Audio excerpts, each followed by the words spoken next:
Welcome to Real American Monsters.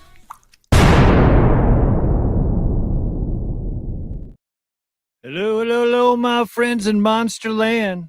Tuesday night again at the Untold Radio Network's Real American Monsters. And we're back in the chair, and we're live, and we're at the helm for the next hour or so. We are in control of your destiny, so welcome one and all. Tonight, I have a great show for you tonight. I have the boss in the house, Mr. Doug Hijchek's with us, and his longtime partner in crime, Mr. Joey Bag of Donuts Frascella, is with us. I had the privilege of sitting down with these guys at a table for 2 straight years and listening to the old stories at Snelgrove and listening to the and reading the book up there in the scrapbook and learning, what went on up there beforehand. And I said, hey, last week I'm thinking, that would be one hell of a show to get Doug and Joe on. And so they are here tonight. Well, at least Joe's here right now. He's back in the green room right now, smoking cigars and having a Jack and Ice right now till we bring him on out. So for everybody who doesn't know Doug or Joe, I'm just going to read a little caption here. Doug is a successful television documentary series producer and television show creator, committed to bringing daring voices and innovative ideas to the screen. He was respected in the industry as a cutting-edge technology, camera systems inventor, and a wildlife researcher and inventor, documenting never-before-seen behaviors in animals such as black bears, beavers, fish, and invertebrates. His team has captured the first ever footage of a free-swimming true giant squid in its natural environment for the History Channel, as seen in Predators of the Deep, a 2-hour TV special. If you guys have never seen that, it's definitely worth the watch. The very first filming of the giant squid. It was pretty cool. Of course, his hit series Monsterquest. It's maybe what he's best known for. Doug also has co-authored a scientific paper published in the Journal of Animals on black bear hibernation and care of cubs in the den. Doug introduced cameras to dens and beaver dens and bear dens, and he's one of I believe he's the first man to do that. Doug also has created many TV series, including the world's first Bigfoot TV series called Mysterious Encounters. And if you've never seen that, you can tune into that on YouTube. You can see all the episodes. It's definitely worth a watch. Over the last 36 years, his highly acclaimed Sasquatch Legend Meets Science was all... Wait, I don't know. How did this go? Okay, so he did all that over the last 36 years. His highly acclaimed Sasquatch Legend Meets Science 1 was the first scientific film about the possible existence of the unknown human-like primate species living in North America. Doug is also consults for numerous other series, including New in the Search Of series on History Channel, The Proof Is Out There, and Les Stroud's Survivor Man's Bigfoot as tech director. Doug has sought out and repurposed technologies for hundreds of TV show episodes. This is only a small part of Doug's bio. Sorry if I'm having problems reading. You guys all know I've had 4 detached retinas, so I'm doing pretty good right now. So now Joe Frascella. If you guys don't know who Joe is a super guy. Before I even start reading anything, he's the salt of the earth kind of guy. Does anything for you. Very, very, very, very nice guy. So he has worked with Doug as his right-hand man for 35 years. And in fact, he went with Doug on his first trip to Snelgrove Lake when Doug was filming a story for a local NBC TV affiliate. That first trip turned into a scary adventure for both Joe and Doug. From a near plane crash, just getting to the float plane base and an emergency landing in the forest due to the bad storm and zero visibility. And then when one of the persons in his party almost died once they got to Snell and had to be airlifted out for medical attention. And then to make matters worse, they were both left alone at a desolate lake, not even knowing where the cabin was or where anyone would return to pick them up in the float plane. So that story will be continued tonight. They will talk about that. Joe has worked on many of the TV shows and series with Doug, produced through the years, including Monsterquest, Legend Meets Science, etc. It's been one adventure after the other with Joe and Doug, and they are both here tonight to share their adventures with us both. So let's bring them out. Or the boss doesn't have a camera going. It's only there he is. All right, so let's bring them out. Mr. Doug Hijchek and Mr. Joe Frascella.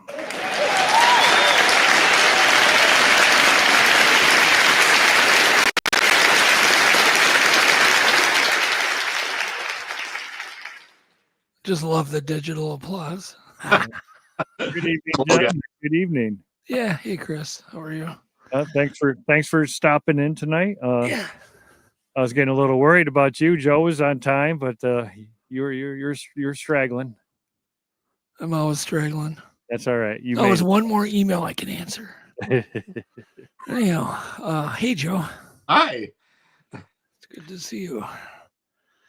I ran into Joe yesterday. I was coming through his town. He lives north of me about 30, 40 miles. Yeah, I suppose. Yep. And I just tried to sneak through his town and he busted me. I went home yesterday from up north. Anyhow, how's the fires doing up there in Minnesota? You guys sucking in all that smoke up there? Yeah, it's bad. It's really bad. It actually affects, my eyes, my throat even more than normally. I'm hoarse. It's even more raspy when it's smoky. Okay. And it's just got to end. I don't know what they're doing up there. Yeah, we got it down here in Connecticut actually today. It's pretty bad. It's like haze and you coughing up and your eyes are burning. Yeah, the same thing. So. Well, in 35 years of even going to Canada into the bush, there was only fire one time. That was back in the late 90s. Remember that? And it was, you were with me on that one too. Yeah. That was at Guardian, Lake de la Seps and Menis that we were up. But that was great for photography because the sun and the red reflections on the water. So it was great. I was up there filming. But yeah, it's bad. I don't know how everybody's dealing with it, but I wish it would go away. Yeah, I don't blame you. So I was just telling everybody before I brought you guys out that I was just sitting here last week and I was thinking what about a show to do, and I'm like, how about bringing Joe and Doug on and have them talk about Snelgrove Lake, because I had the privilege of sitting down at the table at Snelgrove and listening to all the old stories and reading the scrapbooks and knowing what went on there before even Monsterquest even did their series up there. So I'm like, wow, that would make for a great show. So, well, you have a perspective, that's for sure. Right. And, we tell people about the stories. If I sit down, I, elbow up to a guy at the bar and we're just talking, whatever, and we somehow get on the subject of fishing or whatever, and you start relaying these, just any kind of stories, and people just think you're full of complete BS because it all sounds like BS. I mean, I'll tell you a story. The first day I went up there, guess who was with? Mr. Joe right here. Yep. We were on our way up to do I call it a package, like a 6-minute package for a local TV affiliate. And Joe comes and picks me up, and he had to be over at my house at like 6:30 in the morning or whatever. He comes over, and we're driving south, and we look to our west, and the sky is turning black, like as dark as your background there, Chris. It was just black. No kidding. And I said to Joe, I go, I hope that song, That'll Be the Day When I Die, doesn't come on. Because we're about to get in a little plane and fly into that, like directly into it. And right away, 2 seconds after I said that, what happened? You couldn't have scripted it any better. All of a sudden the song came on. Buddy Holly's song, That'll Be the Day When I Die, comes on the radio. And I look at Joe and I'm like, oh God, this is going to be a memorable trip. And so we get there, it just gets worse and worse. We get there and the pilot is trying to electrical tape some wires under the dashboard together. Yep, he's asking the co-pilot if he has any gaff so he can tape. Yeah, he wants gaff tape to tape up. Gaff tape is like, no, you don't use that for electrical. And Ron asked me for gaff tape, didn't he? Yeah. And so they're trying to piece these wires together. And, we got the storm getting worse and darker, black. I mean, it was just black in the sky. And I know we're going to fly directly into it. And we're flying visual flight rules only, VFR. That means they can't punch above the storm. You got to fly through it. And basically, you can fly through it a little bit, but mainly below it. So it gets really rough. And, of course, these two nuts that we're going with, they don't stop for nothing. I have been in multiple I would call them crashes because there's It's off the wheels and into grass and snowbanks. And so I've been in bad stuff with these guys, and they'll fly through anything. And I thought, oh, this isn't good. And so we get in, and of course I realized this is Joe's first flight ever in his life anywhere. Chris, it's a float plane. He's never flown anything. Not a commercial jet, not a little airplane, nothing. And we're going to take him now on his first thing on this crazy adventure in a wheel plane, but a real tiny rental one. Yeah, it's a cheap, junky, overused rental plane, right? And like I said, they're trying to patch the wires together under the dashboard. Okay, so I'm thinking, well, what can I do? Because me and Joe are always playing practical jokes on each other constantly. So I'm thinking, well, how can I get Joe on this? Because this is going to be bad, but I still want to play a joke on him. So I tell him, I said, well, we got to put our life jackets on, those blow up ones with the ripcord. You know what I'm talking about? Yeah. They pull a thing, it's a CO2 cartridge, they go poof, and they blow up. Okay. So I made Joe put his life jacket on. I put mine. They're great, when they're not inflated. They're thin, they're great. So we put those on, which is, it's good to do that, but it's not good to pull the rope inside the plane. That's not a good idea. But I'm figuring I've got a plan where I'm going to get Joe to pull that ripcord. So we're flying and we get into the storm, and it's just as bad as I thought it was going to be. The plane's bucking all over, and we're getting up to where we have to land pretty soon to meet the base camp guy. He's going to pick us up at this it's just a little dirt strip. Dirt runway, yeah. Dirt runway in the middle of the forest. He's going to meet us there. Okay, so... And we're getting in, visibility is like zero at this point. And we're almost banging into the trees, and we're trying to get stay below this crazy, wind and rain. And you couldn't even see a foot in front of your face. And somehow I knew what this pilot would do. I knew he would put it in a slip and drop it out of the sky into that runway. Have you ever been in a plane, Chris, and you go into a slip? The stall warning goes off. The plane literally drops straight down almost. You can almost feel it. Yeah. Yeah, you feel like you're going down an elevator. And it's scary. You think you're going to crash. For sure you're going to crash. And I had been in a ton of slips in emergency landings before. So I knew that was going to happen. So the stall warning starts going off. And I knew Lars was going to throw her in a slip. And I said, pull your cord. We're going in the water, Joey. Because he couldn't see. He was in the middle. And he pulls his thing and whoo. I puffed up. Thing goes. And then the plane drops into that little dirt thing with a big bounce, And it's all cool, whatever. And then we get out of the plane, and right away trouble starts. Okay, we're like, we haven't already had enough. I'm sure you were green. Do you remember that flight and how bad it was? It's like it was yesterday. Yep. And then, okay, we got out of the plane, and I remember the guy I was supposed to film was turning green. Yep. Like green. I've never seen a human turn green in the face. And I thought, oh, this isn't good. And so I thought I better get his stand-ups right away because he just looked like he was going to drop. So I get his stand-up because I always come back with this story. So I get his stand-ups done right there at the thing, and he just looked terrible. And we finally make it up to the lodge, which is a lot closer, about maybe 9 hours closer, Chris, than when you went. So we went to Emo. It's in Emo. We got picked up. We drove in a truck up to Emo, which is still probably a 3-hour drive. So we get up there, and Ron's really looking green. And we load in the float plane. It goes adventure number 2. Yep. And we take off. Everything's fine. Storm's over. We get there. We land great. We get out. And for some reason, because I'm the camera guy, Chuck wants to he wants to hang out with me and you because I'm the camera guy, and I can get him like teaching you how to fish this lake and yep. Yeah, and so I'm filming, and Joey was kind of new at fishing at that time. He's now, by the way, an expert. He really is. He's an expert caster, fisherman. But then he was green. This was many years ago.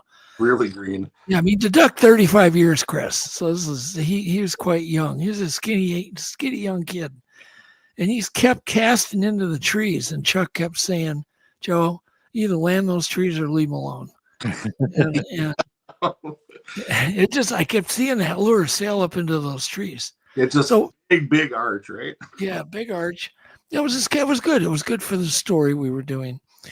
And all of a sudden, we were somewhere, not just very shortly after that, and we didn't even know where we were because we landed, just got in boats and took off. I didn't pay any attention where we were. We went a long ways. All of a sudden, Lars pulls up in another boat, said, emergency. Ron's going to die. We got to get him to the hospital immediately. So Chuck just doesn't waste 1 second, pops out of my boat into Lars' boat, and they just take off at high speed. And me and Joe are like, huh? You're just sitting there floating. We're just floating in the boat. We had no idea where we were. We have no idea where we are. And I know how long of a trip it is to get there. And at that point, Chuck was running a beach aircraft, big money to run that beach, and gas, fuel, probably $800 way back. It was like $800 in fuel to run that beach out there. And so I'm like, well, I told Joe he ain't coming back soon. I can tell you that. Might be a week, when he's got to make another trip. Right. And we're just going to be on our own. And all of a sudden it hits Joe and he goes, where's the cabin? I have no idea. I don't know where it is. I have no idea. And that lake, right? We didn't get far, but when you were with, but you can go forever in just little nooks and crannies and islands. Yeah, we tried to find Lost Lake while we were out there, and we couldn't find it, but we got way back in there and somewhere, and it was crazy. So I can imagine not knowing where the cabin was and trying to find it. Yeah. And it's getting dark, Chris. It's getting dark. It is. I mean, it's getting dark quick. We're at dusk, yep. Yeah, because I think me and Joe said, screw it, let's just fish. When you're in Rome, do as Romans do. We said, well, what are you going to do? Oh, let's fish. Let's fish. So we fish, we catch walleyes. We did find the cabin after a little bit of searching. We then cleaned our fish. I made fish fillets. Joey made the other food. We had a big feast, and it got dark. And then I can't tell the rest of the story because it's illegal. So we got to stop right there. Seriously. But can't tell the rest of the story. Well, I did have to add to this. Joe is like the best camp cook in the world. I have to add to tell people that he is like the best camp cook you could ever find out there. So yeah, he is. But he's been going there so long and on so many other trips. But what was great is this is Joe's first real adventure, right? And everything has gone completely haywire. Yeah, 100%. And what was going through your mind, Joe, at that point? I don't know. I was just like a sponge trying to take it all in, right? It was just, I saw it and was absorbing everything that was going on. Like going back to the plane ride. Yeah. You knew what was going on, but you weren't sharing that information with me. No, hell no. And I'm listening to the pilot, and he's like, and he just, I remember when he just barely saw that dirt runway off to the left. But I didn't realize that he put the plane in a slip or a stall or whatever. Yeah. Do that, but I didn't know that. And I just remember my heart pounding because it was, the sound in that small cabin. And you're like, get your life jacket ready, pull the cord. And you're egging me on. It was surreal and really scary at the time. But yeah, after, obviously we survived to tell a story, and it's some of the best memories of my life. Yeah, fun, right? Yeah, we did have fun. And when I mentioned I can't tell the rest of the story, I can't tell it. When I said it's illegal, I don't really mean illegal. It's just something I can't tell it. It's just a secret we've held forever. But we did eventually get rescued. and we did eventually get done. We had a great time on that trip. Bad beginning. The guy had his surgery. It was a gallbladder that had burst. And when your gallbladder bursts, it's not a good thing. It's an emergency. So his gallbladder had burst. Yeah, could you imagine having a health problem there, Chris? No, I heard the stories, the nightmare stories of the guy with the leader in his mouth floating in the lake. Yeah, we don't want to talk about that either. No. But I mean, yeah. Oh, yeah. I've heard the story. Yeah, there's stories. Yeah. So after that, why would you guys want to go back? Why did that turn into a place to visit again? Well, I mean, Joey can speak to the crazy luxuries because you're in the middle of nowhere, but you got all these amenities. You've got running water pumping out of the lake for a shower, hot water on demand. You got a propane refrigerator, or at that time it was propane. Yep. So you had a refrigerator, and you had a shower, and you had a bunk bed. And you had little battery-powered lights in the cabin. So it was like luxury. And it was really advanced 35 years ago. Solar-powered and all that. You couldn't plug anything in, any 110 stuff. But you had lighting. You had, a pump to pump water to wash your hands. You had a sink, and you didn't have a toilet. It was the same way when you were up there, Chris. Nothing's changed. You have an outhouse, but you have a sink where you want to wash up, and they haven't done anything with the outhouse holes in 35 years either. So well, I don't know about that, but yeah, you could be right. And I go in and out of there as quick as I can. Yeah, and you're not looking either because you don't know what's coming up behind you, or you just want to get in and out of there. No, you don't know what's going to get you there. Right. I just know no one will go to the outhouse after it gets dark. No, even before anything happened. You got to remember, we were going up there for so many years, Chris.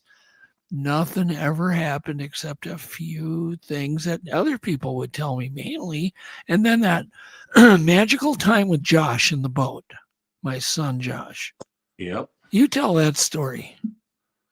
Well, all I can tell you is that Doug and I and Josh were fishing, and we ended up going around a point that I called Pike's Point. Yeah.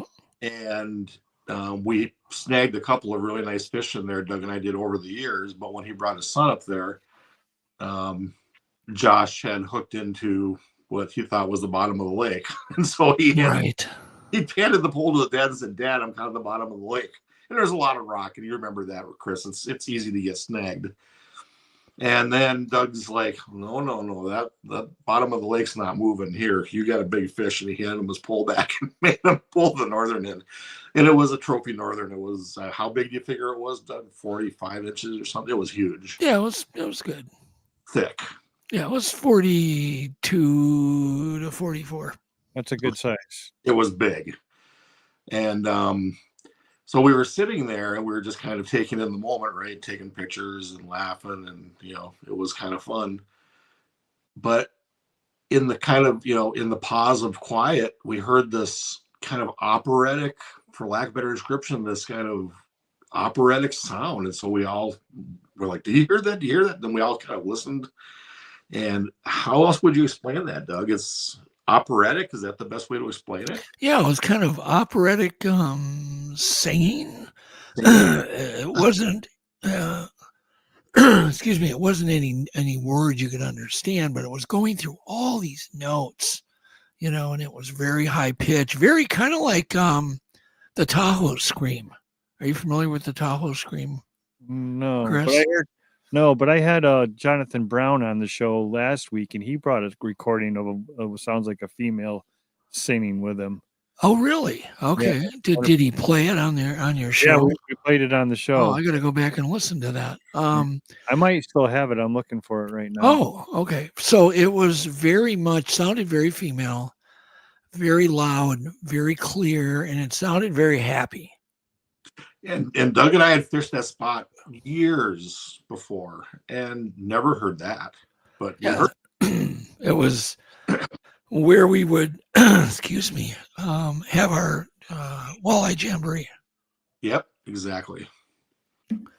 Man, this humidity's killing me. And that's reported in many places of them singing like that. Let me see. I don't know which one it is. He gave me 3 recordings. I'm going to play the first one right now and see if I can find it.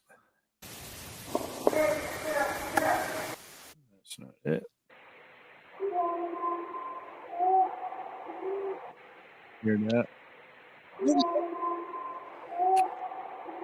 It kept going through all the notes, higher and higher, lower and lower. Yeah, it went through like the whole octave. You know, Yeah. Oh, yeah. the whole range. It was beautiful, actually. This is the one that I think you're saying the female's singing. Yeah, it was very, the tone of the voice is almost exact. Very female. But picture that going through all the octaves, back and forth, up and down. And I remember my son, he goes, Dad, I know why you come here. You know, and he started getting it. He was like, it's like a mystery up here, everything. And then that was the same night.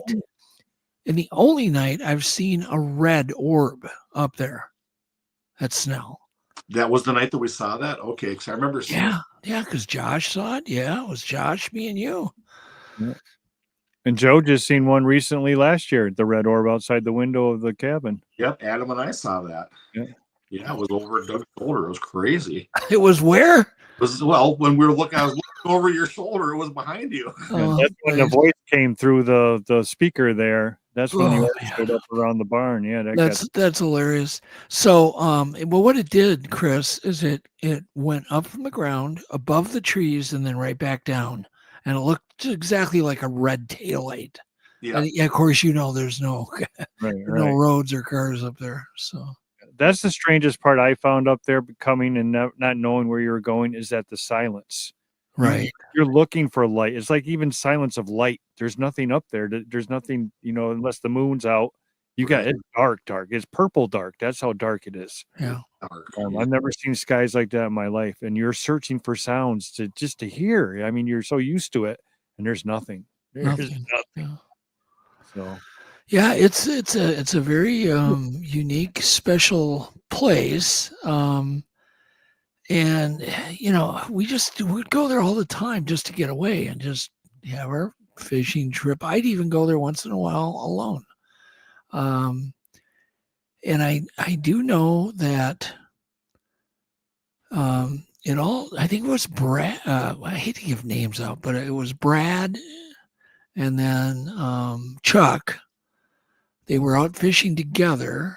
And they came back and they were a little freaked out because a big, not a log, but a thick stick came hurling over the trees and landed by their boat. I remember that story. Yep. Yeah. Yep.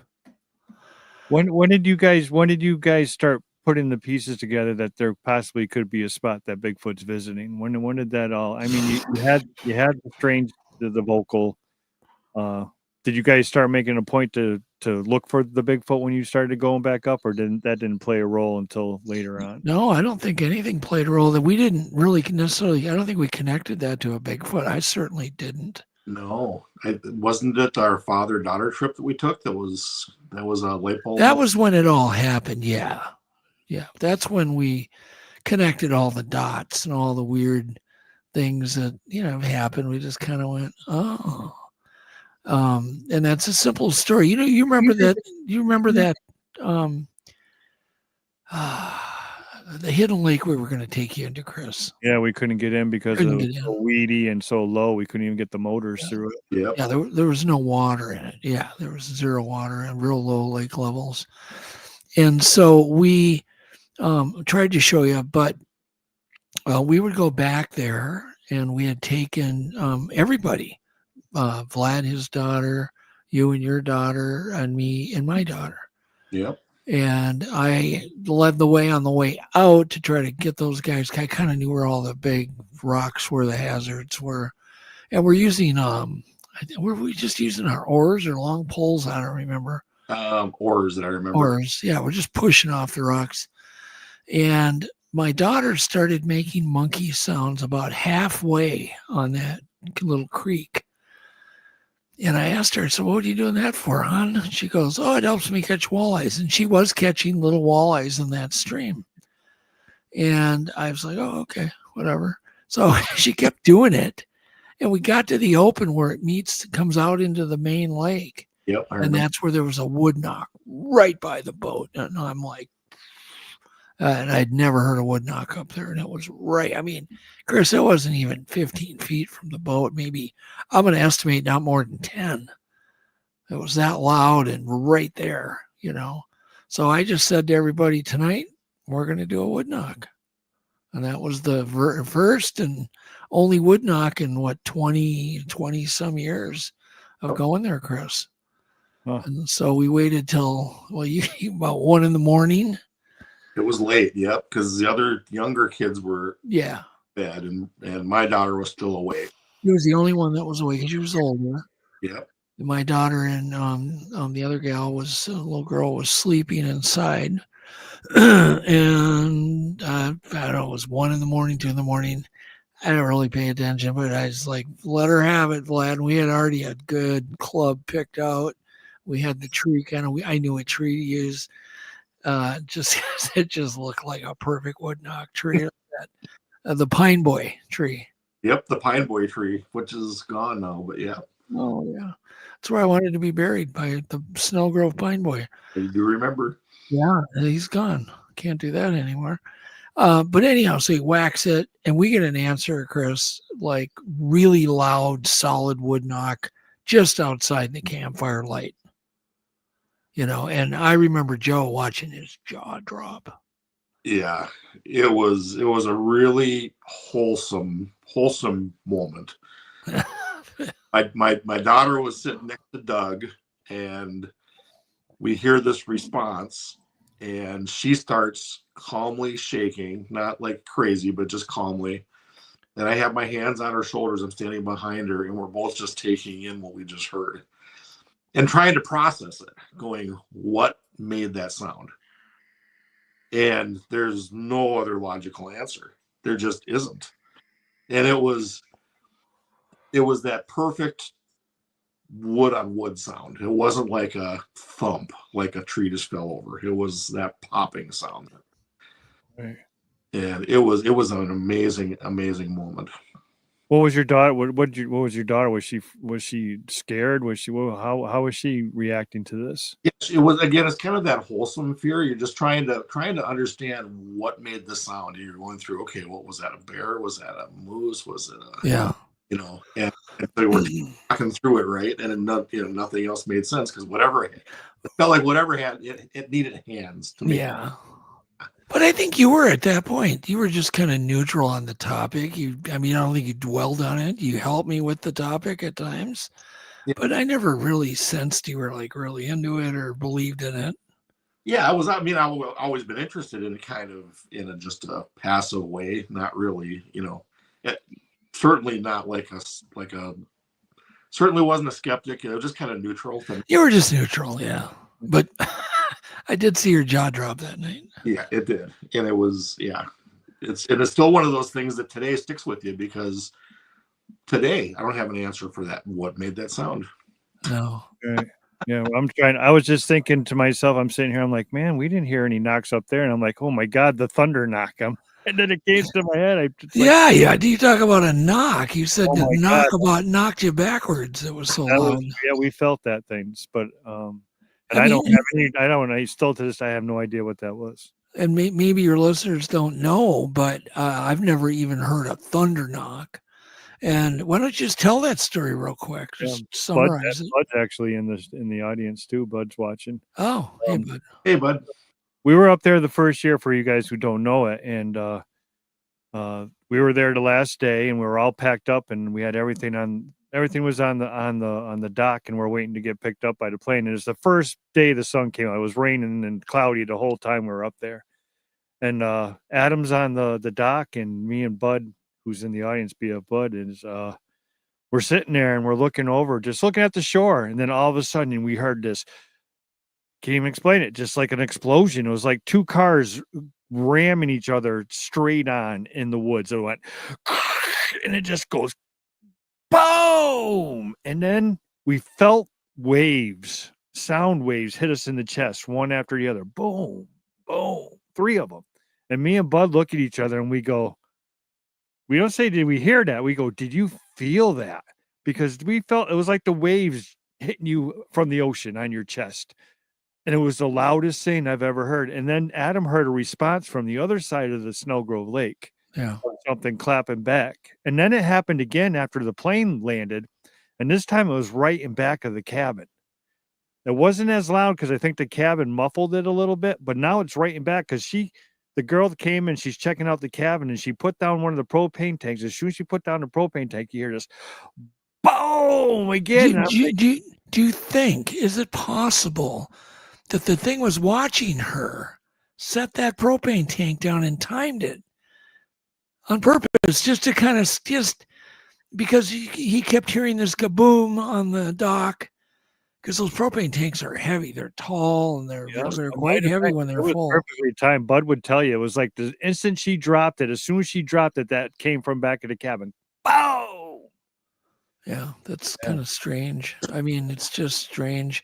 But when you told me it was like a grenade going off, like it was a bomb. It was like an explosion. It was really the loudest thing I've ever heard in the forest. Can't even relate to that, but it's I mean, it's good. I was happy when people other than myself, because me and Joe had left.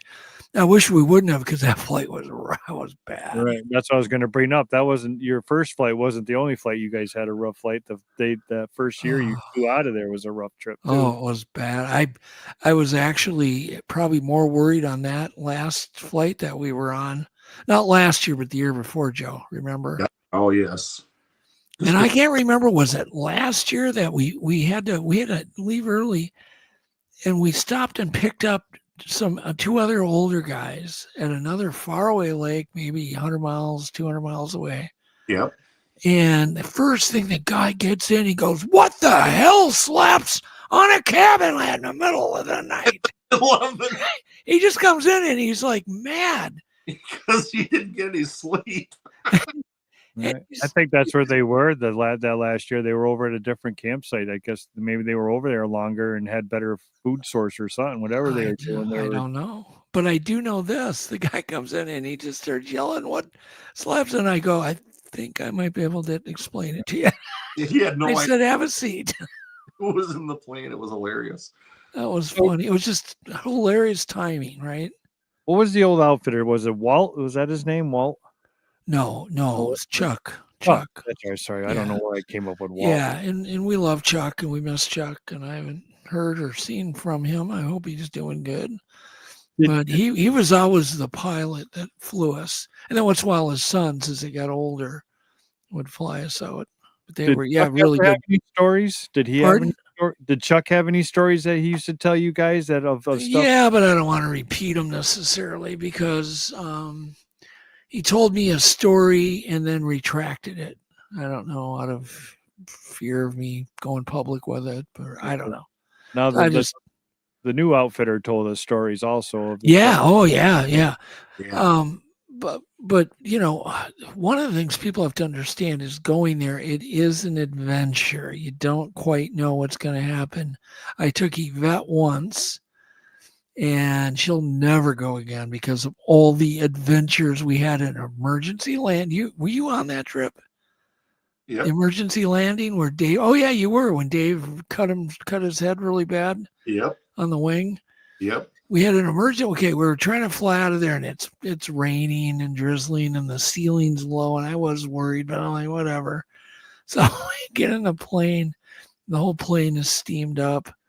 But not that bad. I mean, he could, wipe it out. So we took off, and the ceiling got lower and lower and lower, and we could hear the trees about pooping on the, hitting the bottom of the plane, the top of the trees. And we got to land now. Like, it's going to happen either in the trees or hopefully away from the trees. Yep. And we just barely made it into the water. And there happened to be what was like an abandoned hotel, or like right out of the movie. Yeah, it was weird. Yeah, it was weird. And so we go. What, Joe? You cut out. Oh, that was a huge structure that I remember. It wasn't just like a small building. No, we explored it, and it was dark, and there was no electricity or anything. So we get in there, and we're just trying to get out of the rain, and David cut his forehead really bad. He's bleeding everywhere, and tried to get him patched up. And we're in this, it's like a movie. We're in this thing, and it's thunder and lightning and rain. And me and Yvette are walking around exploring, just when I got a flashlight and we're looking. I see a roll of paper towels. I said, get those. They could save our life. That's what I told her. Just get those. They could save our life. And they ended up saving our lives, I believe. That's a true fact. So we were in there for quite a while. And all of a sudden, I think it was a Chuck or somebody heard a motor coming and looked. I don't know what happened, but there was somebody coming and holding a gun. There were signs all over that anybody comes in here is going to get shot, right? Yep. And so here comes these two guys with guns.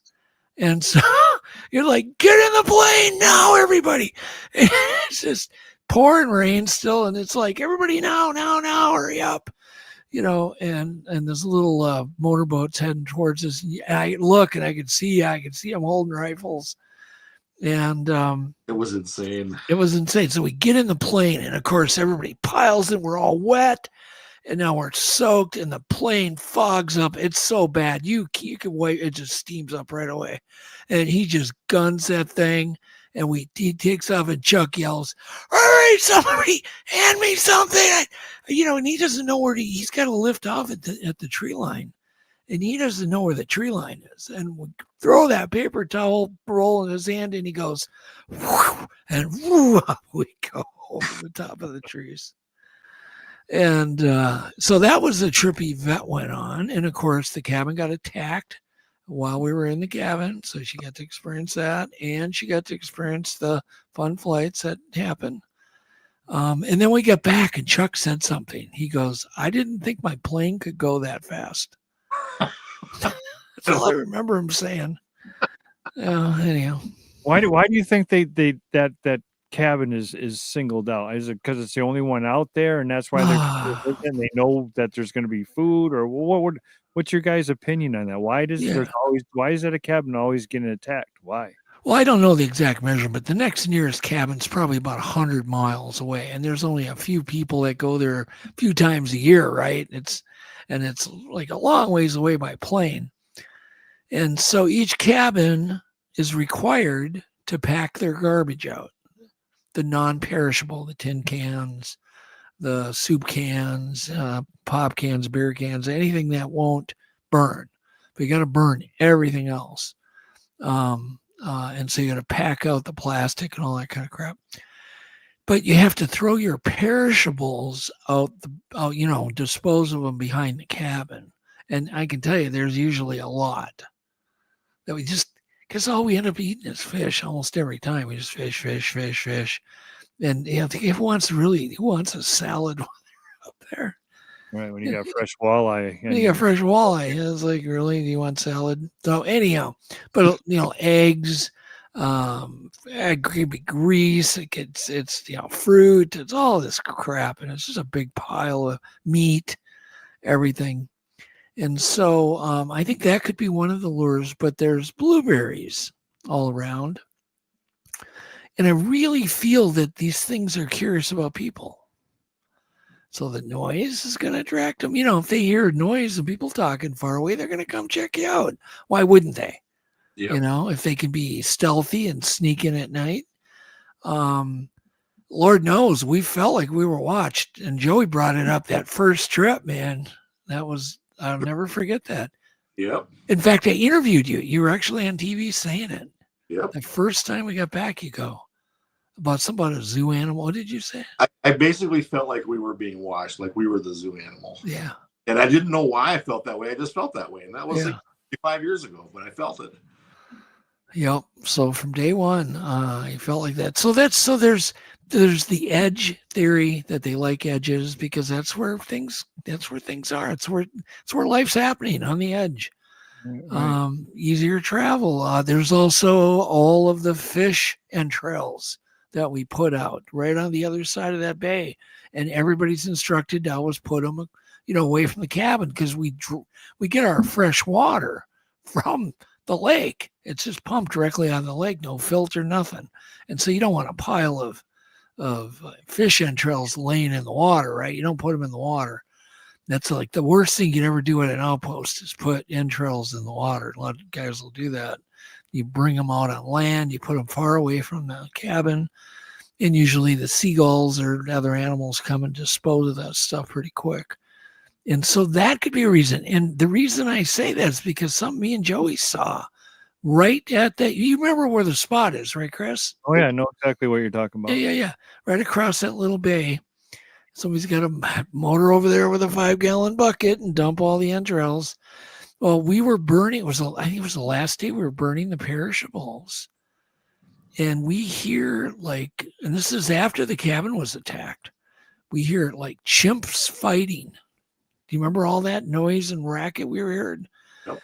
Then I'm like, it's like, you hear that? It's like, just stare right there. Just keep looking. Then we see 2 black shadows, upright shadows behind the small stunted spruce trees. And they were just dark. I mean, I can't, tell you what they were. I have no idea. They could have been black bears, I guess. But they were, it looked like they were standing and quite tall and walking. But there's just from that distance, it's just black blurs. And then it went away. It was like they were fighting over the entrail pile. Right. Yeah, that's what it sounded like. It just sounds like chimps fighting. I can't explain it any other way. Why do you think they use the door? Why not the big sliding glass in the front of the bin? Why do they now we just went back last year and they broke in again. I don't know if a lot of people know this.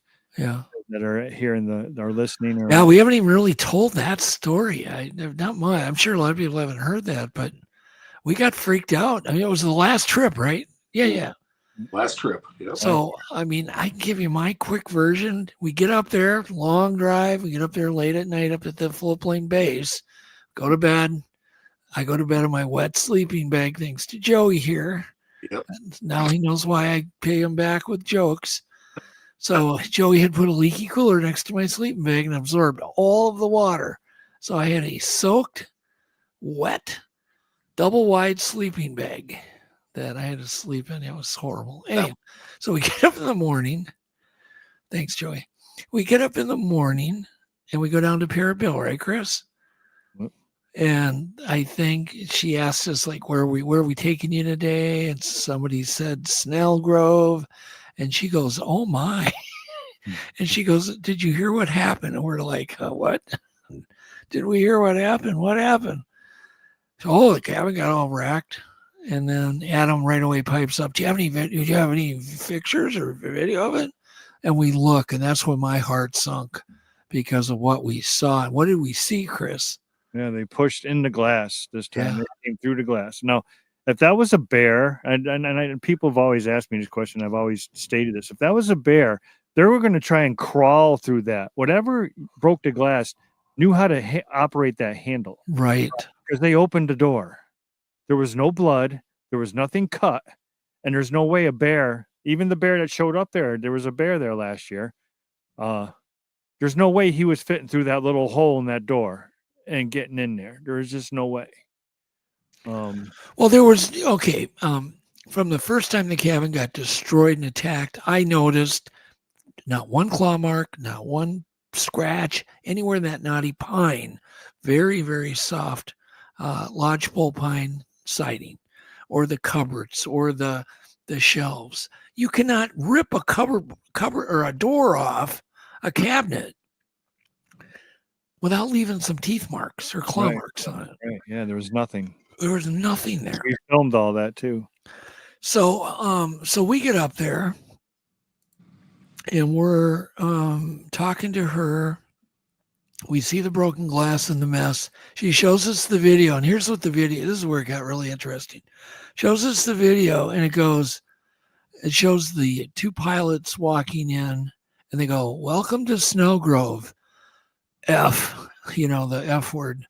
And it was like, and then of course those are the guys, they knew they are the ones that had to clean it, fix it, Yep. and I don't know, I would imagine they took the video and left, came back to get supplies. They took an inventory of the cabin, and it was really trashed. Except when I saw the broken glass, that's when I really got on guard, and I'm thinking, holy crap, we may not make it out of this. And it got even worse, Chris. Remember, we go down to Gee, we go down to the dock. Then after that whole fiasco, we're already freaked out. We go down to Gee, the pilot, and he goes, "Where are we taking you boys? Hey, how you doing? Blah blah blah. Where are you taking you guys today?" And we go, "Snell," and he goes, "Buh," and I'm like, "Oh no," and he goes, "Did you hear what happened?" We're like, "Oh yeah. The cabin got wrecked." He goes, "No, I'm not talking about that." He goes, "Did you hear?" We're like, "What? What?" And he shows us a picture of the biggest tree at Snell. The next day they went back to like put a door handle on, finish up the lock or some dang thing. Yep. And something had pushed, after they had the cabin all fixed, the biggest tree at that, at Snell on top of the cabin gently. It didn't damage the cabin at all. It just kind of blocked. It just basically said, "Don't come here." All right. And it was a good sized tree because half of it was cut on one side of the cabin and the other half was in the woods on the other side of the cabin. Yeah, it was big. Trees don't normally get that big, but that one must have been like maybe 500 years old. It was really old. Trees grow so slow up there. Yeah, we got to go back one more time. I told Maria, I have to go back there one more time. That place grips you. Yeah. It's just something about the whole place. But Chris, just me asking you a question. What went through your mind when you saw that damage? And then we went down and you saw the tree over the entranceway. Well, you had to think they're not afraid to break the glass now, and the whole front of the cabin's glass. Yeah.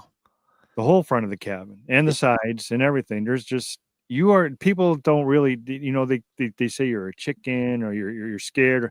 They don't. You're the only thing for 500 square miles. If something broke into that cabin, whether it was a hungry bear or anything that broke into that cabin, and you got hurt bad, and that plane can't come get you, you're in serious trouble. You're in trouble. I mean, what do you think that the tree getting? I mean, to top it all off, then the tree. What do you think that meant? Stay away. I just think, well, yeah, stop. Yes, I mean, if anything, just stop fixing the place. We don't want you here. Or yeah, I mean, because Wayne had told me about that. Probably told you too about that trapper cabin. Yeah, that was owned by some natives that were doing a trap line. And he said they had to abandon that cabin because it kept getting attacked so many times. They just abandoned it and they wouldn't go back anymore. He was followed. He cut his head open. He had to crash. He crashed. Yeah, well, that was right. That was the story. Yeah, we interviewed him. I interviewed him again on that. But I'm talking about the trapper cabin that got abandoned by the natives up there. Yep. By Snell. But then, he told the story where he crashed the plane. Since we're on the topic of crashing planes, crashed the plane. He was bleeding quite bad. He had to get to the lake. Obviously, they have to pick you up in a lake. So he had to walk. I think he ditched it in the trees. So he had to walk to the lake. But he said something followed him the whole way, like shaking. Maybe you know it better than I do. You got a better memory than I do, Chris. No, you're doing it perfect. That's exactly what he said. He was followed the whole time. He was letting them know that he was there. And then he just tucked in and just braved it for he was scared to death. He used other words, but yeah. And this guy is a guy that ain't scared of nothing. I'll tell you that. Right? No. He's out there in the middle of the Canadian wilderness trapping in minus 20 degrees weather and loving it. Yeah. This guy is. No, he's a true outdoorsman. That's for sure. Yeah. And it's rare to. I mean, I have a feeling most bush pilots and floatplane pilots have seen something, or had some experience, or heard from their people that go to these cabins of problems, but they don't want to talk about it because you don't want to get teased. Right. But Wayne was totally forthright with us. Yeah. He was like, "Yeah, Bigfoot." He was totally on board. He was like, "Yeah, that's probably what it is." All right, so we're at the hour mark already, and I got another show after us. So this obviously the show was called Snelgrove before Monsterquest. What is the craziest cabin attack that you guys all had before you ever filmed When Sasquatch Attacks? I think it was the one where we thought it was, you remember the one that we thought it was you outside Yeah. urinating right outside my window off the edge of the porch, and it wasn't you. And you know what happened because you heard it too. Yep. Why don't you tell that story? Well, you probably tell it better than me because I was sleeping, but I remember. This is what I remember. I remember that I was in a room with another guy, and all of our gear was fishing rods and rod cases and stuff were out on the picnic table in the front steps there. And we at that first night or that earlier that evening, we had a few drinks, and so Doug thought that I was just going out and peeing. And he thought just to be clear, I did not have any drinks. Joey did. I just had a couple drinks, yeah. Yes. I was out on the porch peeing. And then he heard this great big thud, and he thought that I had stumbled and fell. And so he looked and didn't see anything right, but you heard the sound. And the guy that I was bunked with, all he had to do was, he was so mad because all he had to do was look out the window when that sound happened, and he could have seen whatever it was, but he didn't. And I was in bed, and that's when we found that the rod cases had been thrown. And didn't you get a hair sample off of that too? Yeah. But it was well, there was the thud that woke you. Everybody was woke up except the one guy that was on that futon. Except for the one guy. Everybody woke up. It was good. It wasn't a thud. Oh my God. It was a boom. The whole cabin shook like that. And I remember like, oh my God. Well, first the picnic. Do you remember how heavy that picnic table is? Oh yeah. Chris? Yep. We had a new one this last time because apparently that got wrecked too. But the picnic table was up there for years, and it was made out of big, like, hammered together, screwed together 2x6s. It was heavy duty.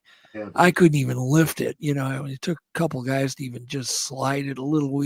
And that thing just went flying across the porch. And I knew something was up then. That's when I knew it wasn't you. And besides that, we kept hearing the peeing. And this thing is peeing and peeing and peeing. And it's loud. And I'm like, me and Vet are like looking at each other going, that ain't Joe. There's no way. Because you could just hear it sounded like a fountain coming down right in our spot. I think it was marking the other side of the territory where we always pee. But it's right out my window. I could have just opened my thing, and I didn't. And so then the picnic table, then the big kaboom, and then everybody got up. Poor Letty could have watched the whole thing. Isn't that the same trip that you put a bunch of out in the bowl? Yep, that's the same trip. I put the bowl. I took a bowl, Chris, stainless steel bowl, filled it with all sorts of delectable foods. I wanted a non-electric trap. Filled it with a bunch of food, and then drilled a hole in the edge and put like 3-pound monofilament, just really invisible, and ran it and put it out. At first, I started putting it out my window, right? And then Yvette's like, "You're not doing that. You're not moving that. You're not having that there." So are you nuts? So then I had to move it out by the dock, by the boardwalk. And then you were outside with Blaine. Yep. And you guys started hearing trees crashing down. So you guys, Blaine just ran. He just left you there. And I ran. You ran, and what did you do? We both left each other. You what? And into the cabin. And No. You slipped and fell. Yeah. I fell. We both ran into the cabin. I slipped. No. Blaine came in the cabin. He left you out there alone. And we heard you fall. It was a big slip. You tripped on a rock because he just booked on you. He just left you there. So we ultimately both got in the cabin. Yep. We were talking about what we saw. Yep. and then the pitcher or whatever you had attached to that monofilament. Well, I had a trap, a big loud trap. It just took to the line. And it got moved. It got pulled off the table. And everybody was in the cabin talking about it. Scared everybody in the cabin, pulled the trap about 3 feet and moved that bowl.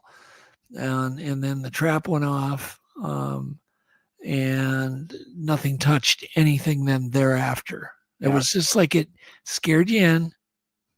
Saw if it was a booby trap. Yeah.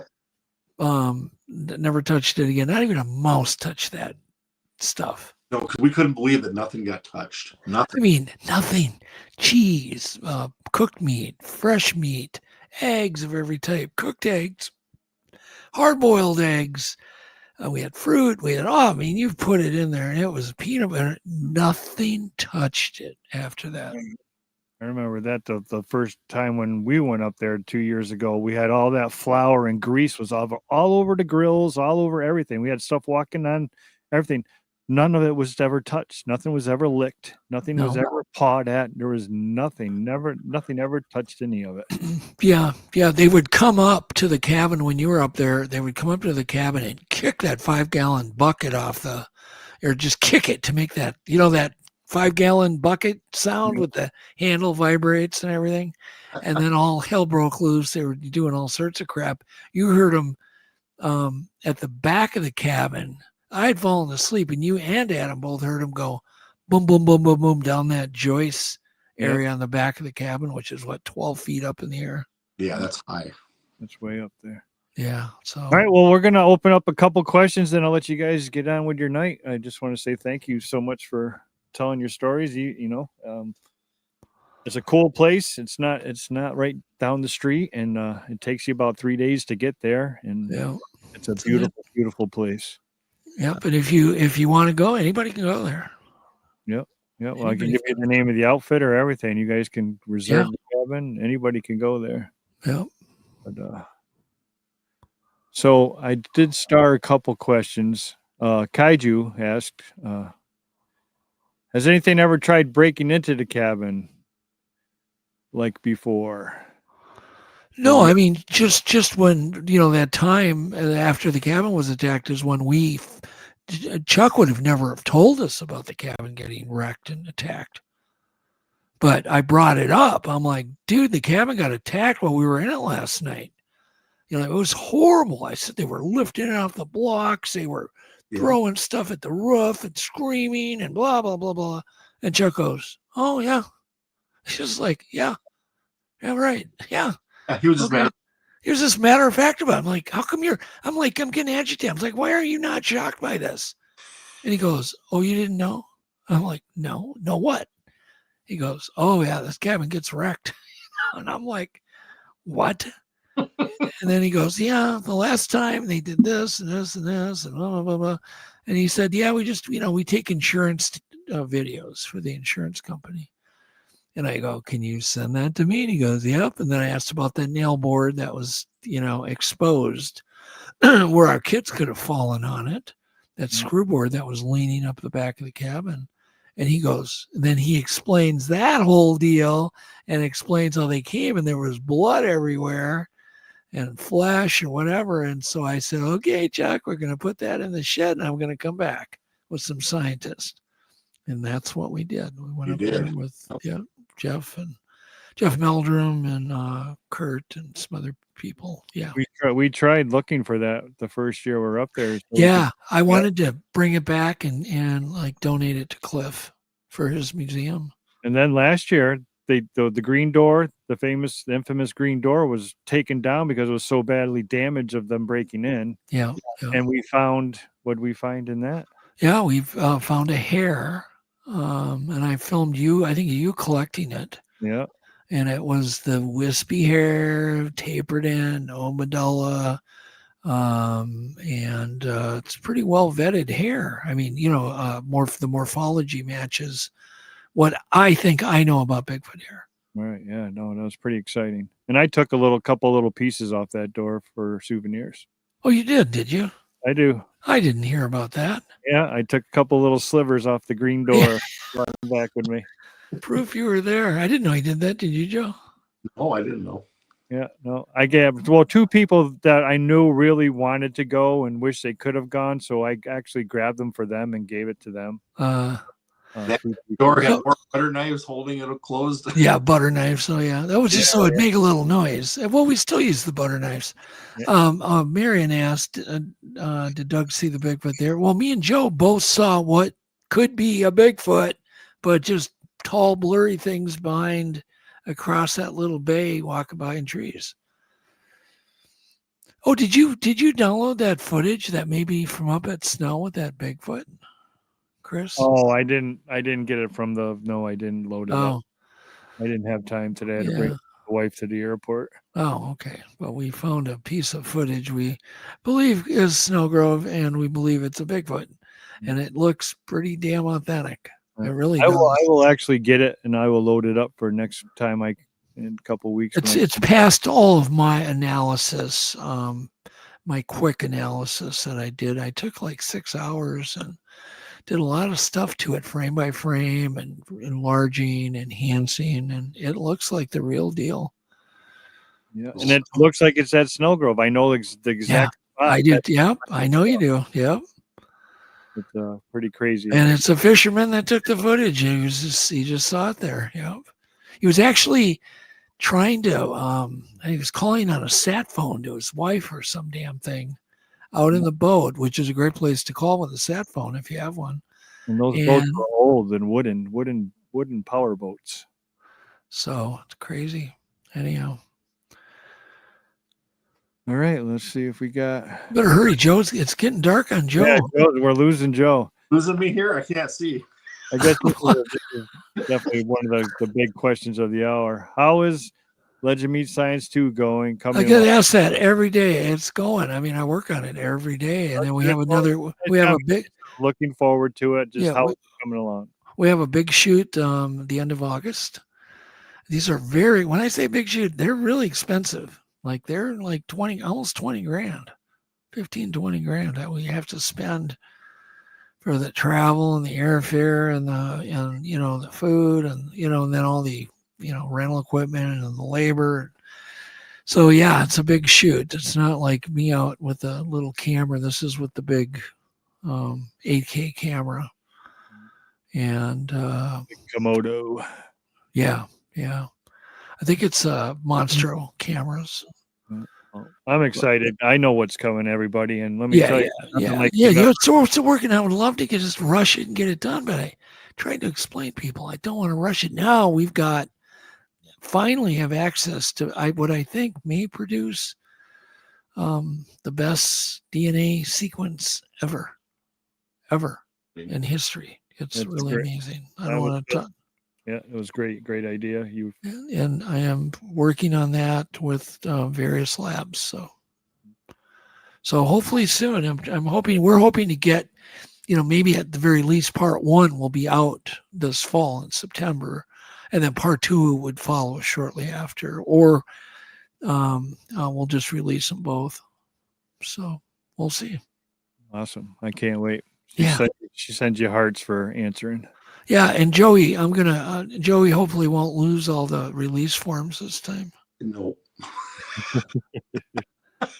That's a story. Oh my God. Story all. Legend Meets Science 1. Yeah, it'll make it real quick, and then maybe we can go.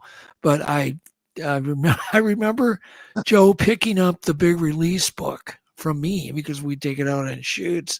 That's all the release forms and location releases. And the show's going to air, and Discovery Channel, I requested it. It's called Deliverables. And so Joe was responsible for all the deliverables. I remember Joe picking it up. And then all of a sudden, the book was gone. And Joe blamed me, and I blamed Joe. And to this day, we've never found it. No. We had to get everybody to do it all, everything, all this big, thick binder. We had to reduplicate everything just in the nick of time before it went on the air. Everything. Yep. Everything. I bet you I know where it is. It's in that warehouse underneath the cat food. Oh, it's somewhere.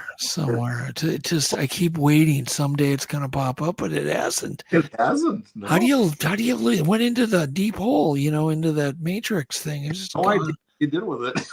It was almost as if the universe was trying to stop us from airing that thing, because they wouldn't have aired it had we had not, given them all the deliverables. But we were diligent. We got it done. No, Joey was. Oh, I definitely owe you on that. I still blame you for getting us into the mess, but you got us out. We've been arguing about this for 20 years. Well, it's good that you guys can laugh about it. That's the best part instead of, Yeah, we do. Yeah. We're still laughing. It's a pleasure if I've gotten to meet both of you and become friends. And you guys are great people. So, we had fun. And I don't think ever was there more intense, nobody joked around. I don't think any topic ever came up ever except Bigfoot when we're at that cabin. Nope, true. It was all Bigfoot. No, it wasn't around. Not one beer is cracked, nothing. It's just solid, just thinking, working, talking about, the topic. Yeah. It was great. Can't wait to do it again. Yeah. So, and that's a God's truth. I mean, you don't even miss it. You just, we don't joke around. We don't do anything. We just talk Bigfoot.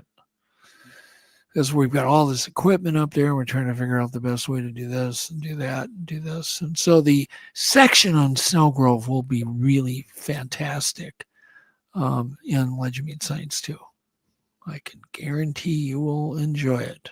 Yeah, I'm looking forward to it. And like I've been telling everybody for weeks now, this is going to be something that's never come out before. Nobody's ever done this. Nobody's ever seen anything like this. Nobody's compiled the data and the evidence that's coming soon to everybody ever. I mean, it's huge. So it's worth the wait, everybody. It's going to be worth the wait. So even BF said it was a great group of guys. Yeah. Well, Bud did the trip twice. I don't think he'd done it twice if he didn't like it. Well, he's going to go back with us again. So he's in. All right. Well, I'm in. Whatever. We're in. Joe's in. I talked to Joe, so Joe's in. Oh, Joe's always in. He'll always do it. Right. I'm sure Adam will be in. So we got room for one guy. Yeah. Got room for one guy. I can never fill that spot.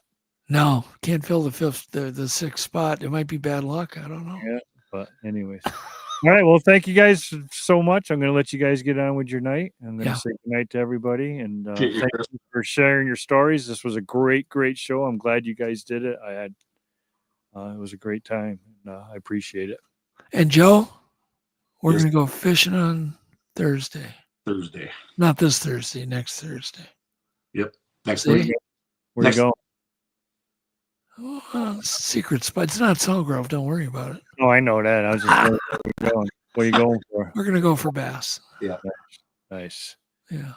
I just got a nice new bass rod and reel here. I just bought a kayak, and so. Oh, cool. I figured do a little kayak fishing while I'm out there. Yeah, that's total freedom. Total freedom.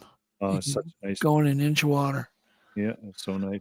Yeah, but I do want to thank everybody in the chat here. Yeah, it was a great time goes by so quick. Yeah, it sure does. All right, and I'll see you. All right, well, thank you guys, later. And I'll talk to you guys later. Ladies and gentlemen, Mr. Doug Hijchek and Joe Frascella.